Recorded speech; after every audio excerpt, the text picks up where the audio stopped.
Alright, hey everybody. So I'm Dillon Harris, and I'm with the Center for Mississippi Health Policy. In 2013, they published a report called Healthcare System Performance by Mississippi Indicators Revealed. The 2013 report was largely based off of data from around between like 2009 to 2011. And was in the middle of the Affordable Care Act implementation, so a lot of things were happening regarding like the healthcare system performance and how services were delivered and paid for. There were lots of things going on with that, so I guess they thought it was a good time to look into it. But now I wanted to do kind of a 10-year update, like since the ACA has been passed, and consider some of the things that Mississippi's done over that time. And just kind of how healthcare system performance looks and health outcomes are going in Mississippi. So, in 2013, the findings were that we had a high cost and utilization of hospital services, higher rates of chronic conditions, and low utilization of primary and preventive care services, like higher and lower when compared to the rest of the U.S. And so, with that knowledge and going off what other states were doing, what was being implemented on a national level, these 4 dimensions of the healthcare system were the kind of focus areas: so provider workforce, payment system reforms, service delivery models, and performance measurements. Those were the focus areas. With each of those kind of like, these are the Mississippi things that we could have done in those areas to improve at that time. And so back to the first slide, that the higher cost and utilization of hospital services. So the higher spending per capita usually correlates with lower quality services, and then higher rates of specialty care and hospital care also usually correlate to lower quality services. So we had a lot pointing toward low quality health care in 2013. But since then, after some efforts across the state, there have been a little bit of improvements. And so in 2011, this AHRQ state snapshot, it shows weak performance. And that was based off of 105 performance measures that were developed or that had that time. And then over the 10-year span, they had developed that score system into over 250 measures. So it included a lot of like new reporting on different aspects of the healthcare system that weren't previously being reported on. So we got a little bump in improvement on that scale. And one of the things most notable, in my opinion, is the reductions in hospital readmission rates. So this is like, you get discharged from the hospital, and then within 30 days, you're back at the hospital for the same condition or something that happened as a result from what you were there to begin with. And so you can see like the map on the left, the 2009, all of the red areas are areas of the state where that readmission rate was higher than the national average. And then you can see the improvement in the map on the right. And that's from 2008. And so that's largely due to the federal or national level hospital readmission reduction program. And if you think about it, you've got basically the largest health systems in the state highlighted, like where your biggest health or hospitals are, so Tupelo, Oxford, Meridian, and Hattiesburg areas, and then along the coast down here.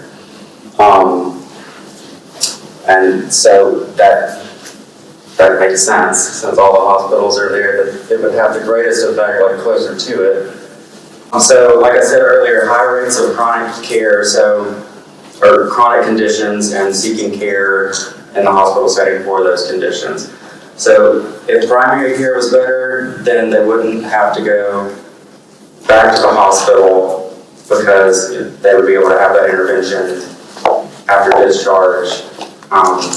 That would be able to prevent the readmission. So it got better in some areas, but the reach wasn't like quite far enough to fully reduce it across the state. And overall, over the 10 years, the Commonwealth Fund releases this thing on a yearly basis, and it's an overall healthcare system performance assessment for the United States, but then they do specific state scorecards and kind of sum up like what's going on in the state, what some of the worst indicators are, what some of the most improved are. And so what this is telling us is that so this is from 2020, the Commonwealth scorecard. So over a 5-year period, these states at the top made the most consistent improvements across like specific indicators for that 5-year period. But then there was this other chart in the scorecard that kind of gauged where everybody was as far as performance. And what I thought was most interesting about this is every state that had made like the most improvements over these years, all but Virginia, were still under like the national average for health outcomes and healthcare system performance. So that kind of goes to show that like we have a lot of work to do, I guess, or it's just taking a lot to make some improvements along the way.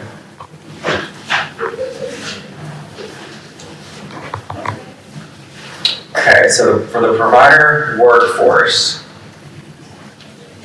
the emphasis on that was to increase the workforce of primary care doctors and preventive services across the state. So in Mississippi, one thing they did to address that was the development of the Office of Mississippi Physician Workforce. And so one goal of that was, of course, to increase the amount of primary care doctors we had throughout the state, but to also implement a lot more undergraduate and graduate medical education programs for family medicine and primary care services. So the two maps on the left side of the screen show what we had in 2012. You can really see that there's one down there on the coast too, and then this one here is what we have in 2018, or what we had in 2018. And so eventually they expanded the reach of the physician workforce and started just creating, as many more graduate medical education programs as they can, but there's still a whole lot more family medicine residency programs, and those are the stars. And I know that's hard to see, but that in our report, it's cool to see how we got more over the years. But so that was the initiative, but then when we look at whether or not we have more primary physicians or how well it worked, that's what this over here is going to try to tell us. So the top chart is, the blue line is like the total number of physicians, and then the yellow line is the total number of primary care physicians. And then the bottom is the number of primary care doctors per 100,000 people in Mississippi. And so while it looks like we've gotten a little more, it's been very incremental over time, and there's a couple things that are important to consider when you're looking at that growth. So if we had this chart compared to a chart of the same years of like population, then it would be decreasing. So, it says we've got more physicians, but it probably actually means we just have less people for those physicians to see. So there's still some work to do in retaining physicians in Mississippi, because we have the graduate medical education programs, but the problem at this point is the retention of those physicians in the state. So the next topic was payment systems reforms. Mississippi did to do that, or to reform payment systems, was the implementation of the Mississippi Coordinated Access Network, or Mississippi CAN, and that is coordinated care contracts from the Division of Medicaid, where they contract out services to these companies to provide care for Medicaid beneficiaries. And from the get-go, a goal of these reforms was to incentivize the type of care like less costly types of care, but then also more preventive medicine. So, you put out more of the front end to just make sure you're healthy and maintain health. You have to go to the hospital less for these chronic conditions or the complications that arise from them. So Mississippi CAN was implemented to do that.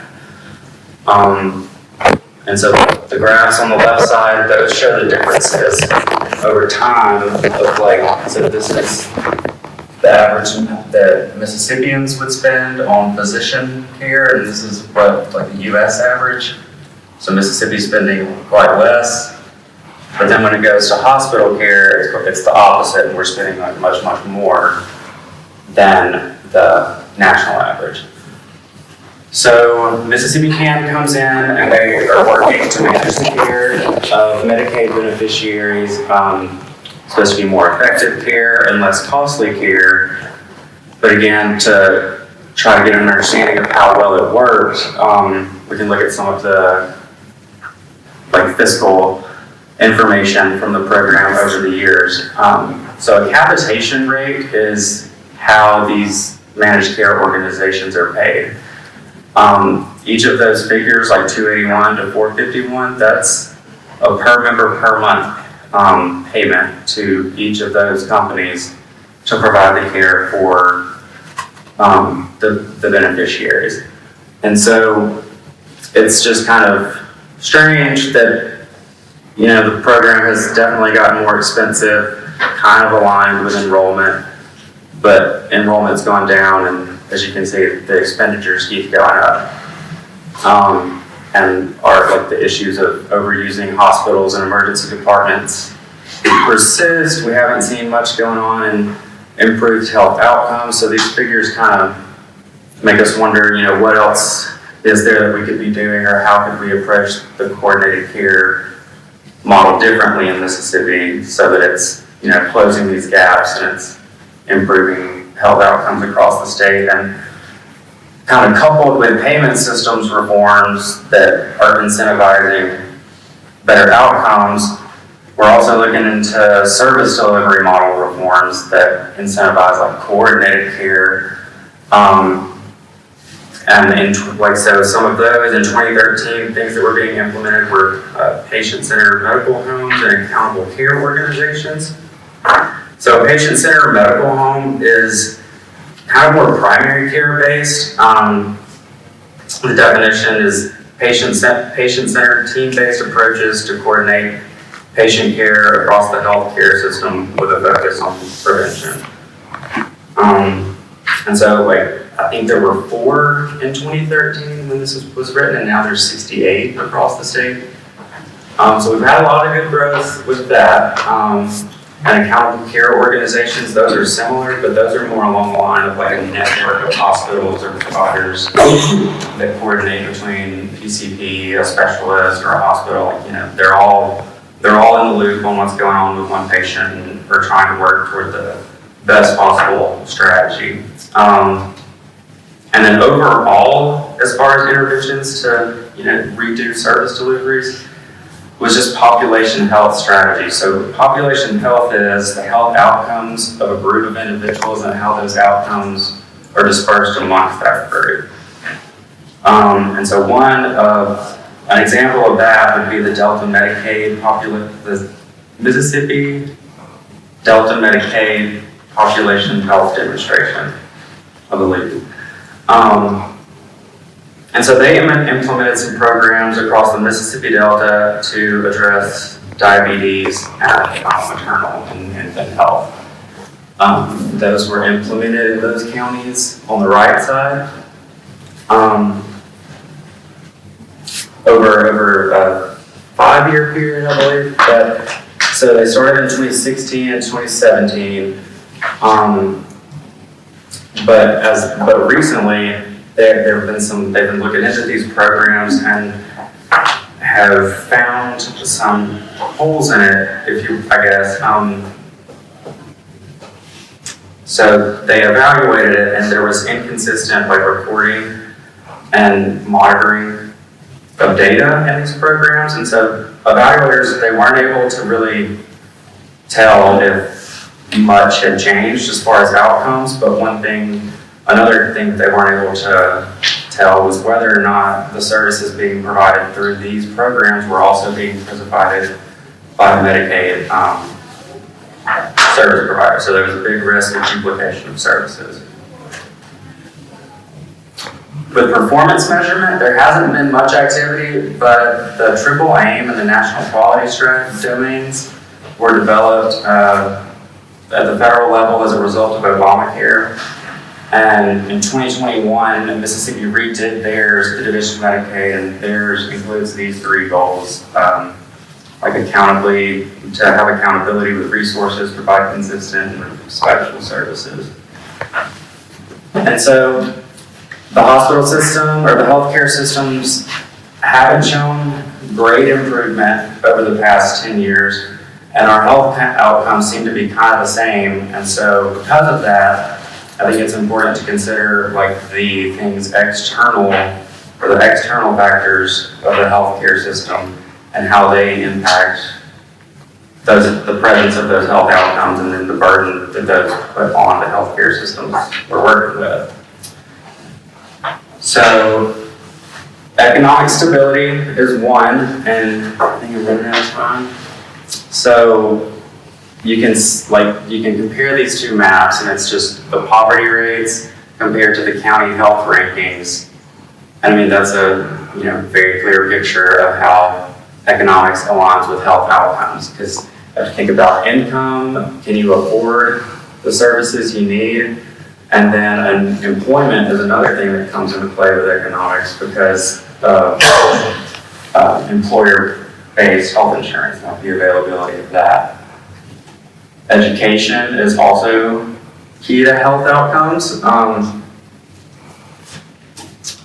Without good education, so with students that experience discrimination in school based on anything, or they come from lower income families, they're much more likely to perform worse in school and have worse health outcomes like throughout school, and then later develop into chronic conditions and disease.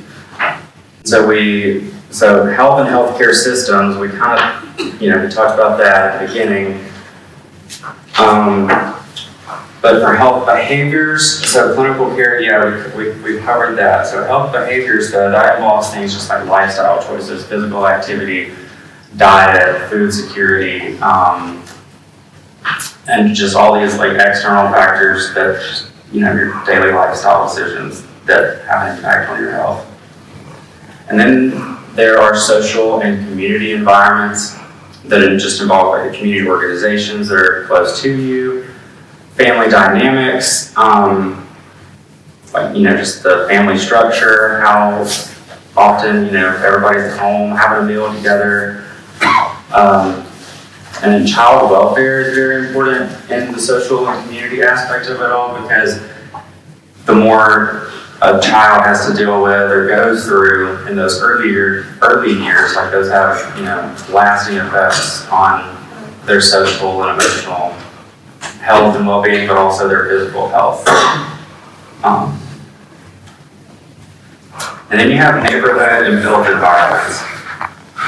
And so the quality of infrastructure systems and how they impact health. So the 2020 report card for Mississippi infrastructure, that last sentence kind of pretty much sums that up. Condition and capacity are of significant concern with strong risk of failure. And so when you have critical infrastructure systems that are scoring as low as this report card scored them, you have to consider the fact that the healthcare infrastructure is actually very dependent on the quality and functionality of all these other systems. Without water, you can't have surgeries, you can't clean instruments, or without broadband, you can't have, you can't implement the latest and best medical technologies with your patients. Without good roads or working bridges, you might not be able to just drive there. So neighborhood and built environments are very, very key to health outcomes. And so knowing all of that and trying to figure out what to do for the next 10 years, we have to think, what did we learn from the past 10 years?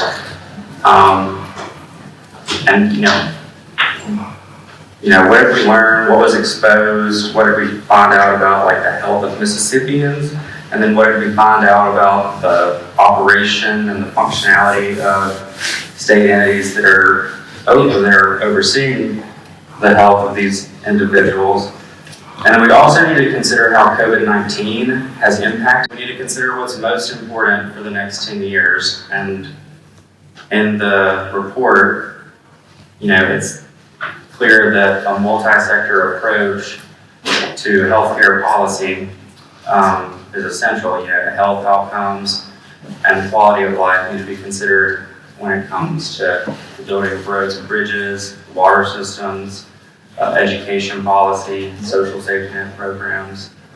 So over the next 10 years, we'll be doing a lot of work to hopefully keep making some progress, learn from past mistakes and build off those, and just hopefully in another 10 years, we'll be able to keep ticking up on that snapshot. So thank you guys.